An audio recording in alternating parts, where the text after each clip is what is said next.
Okay, let's read really quickly about the author and illustrator. Right. So, David A. Adler wrote stories for his younger brother and sisters when he was growing up. His favorite was one about a girl who planted flowers in her shoes. David says, "I'm still making up stories." He became an author and has written more than 200 books for children. Money Madness is one of several of his books about money and how it works. Some other books David writes are mystery stories and biographies. Yeah, biography is a story that tells a person's life, like my life. Yeah. So a biography, somebody else, for example, if it's a story about your life, somebody else has to write, the life of Alita or something like that. You can't write it on your own. But if you want to write a story about your own life, that is called an autobiography. I thought that's called a diary. Well, it's kind of the same, a diary, but a diary is more personal. A diary is just something that you write on your free time and that you keep. But an autobiography, you write it so other people can read it. Because a diary is most of the time it's just for you, right? You don't share it with other people.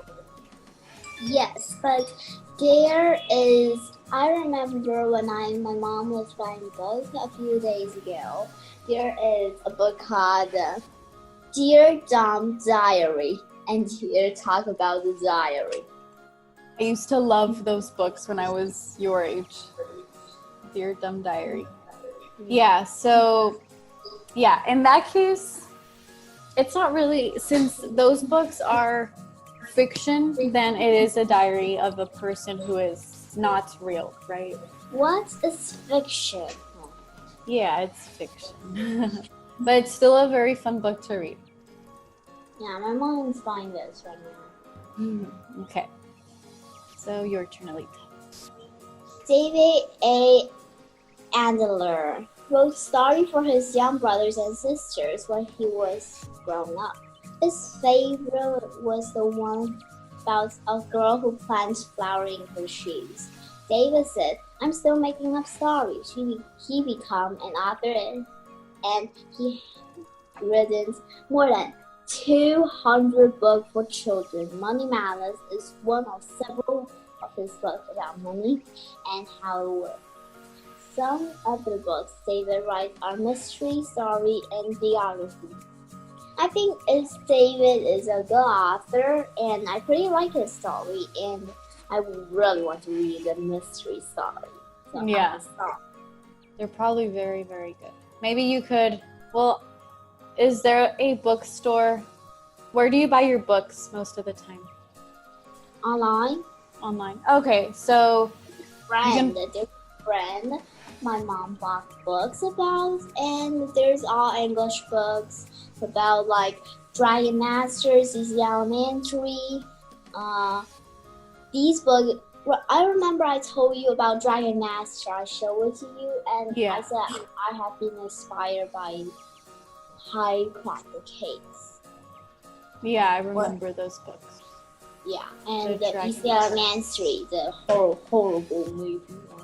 And Dear John Diary as always. So my mom has a friend. She will deliver the books to me. So I'll keep asking where's the book. So yeah. So if most of the books that you buy are online, you can just type in or ask your mom or your dad to type in the name of the author. Mm-hmm. So David A. Adler and then mystery. And you will probably be able to find a few of his books.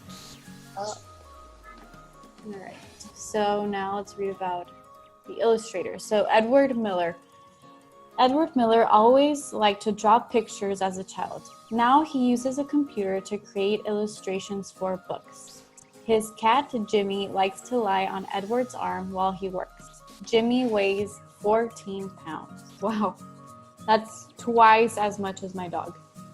Yeah. And exact twice, 7 Right. 7 is 14. Like 7. 2 times 7 was 14. Right. Can you believe that 2 of your dog is lying on your arm while you write down my homework every day? It's probably a very fat cat.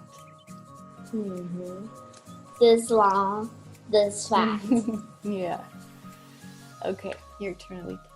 Edgar Miller always likes to draw pictures as a child. Now he uses computers to create illustrating for books. His cat Jimmy likes to lie hours on what he works. Jimmy weighs 14 pounds. I'm still pretty amazed about the 14 pounds. Yeah. But not too amazed because he is not 100 pounds. Oh, I don't even know that's possible for a cat. Or Imagine even heavier than you. That would be crazy. 100 pounds, but what about a very fat tiger? Cheetah. Well, tigers weigh much more than this. So tigers, actually, I'll look during the break to see how much a tiger weighs, but probably I have a a lot book of. about tiger. Maybe I can show you. Yeah, if you want, you can look. Okay. And the author's purpose. Money Madness has a bar graph on page 568. Why do you think David included this graph in his book? How does it help you understand what David is teaching about money? Do you remember this bar graph? I remember. Just a minute. It says that David, but he is the author. Edward is the illustrator. He draws the pictures. So why does something has to do with David? So I think because this graph, it's not only a picture, right? So the graph gives you information, and it's almost like part of the story, right? It's not just like this man dancing here on the side. It's actually important. So let's look at this graph. So 568, because